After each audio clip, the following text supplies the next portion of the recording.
ఎక్కడంటే మీ ఇల్లు పోనీ చెప్పండి. చూడండి వాళ్ళ ఇంటి దగ్గర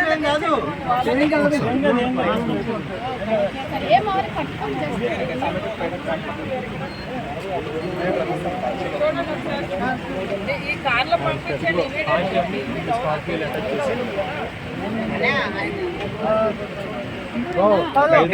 భయపడదు.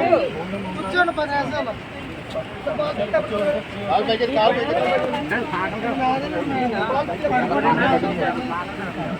మీరు ఈ ఊరు కాదా? అతను కూడా ఊరు కాదు, తెలుసండి. చూడండి ఆయనకి పక్కన ధైర్యం చెప్పండి. మమ్మల్ని చూసి భయపడుతున్నారు. హాస్పిటల్ తీసుకెళ్తాం. అదేనబ్బా ఎక్కమంటే వద్దంటున్నారు ఆయన. వెళ్ళి అబ్బా ఆయనతో మాట్లాడబ్బా.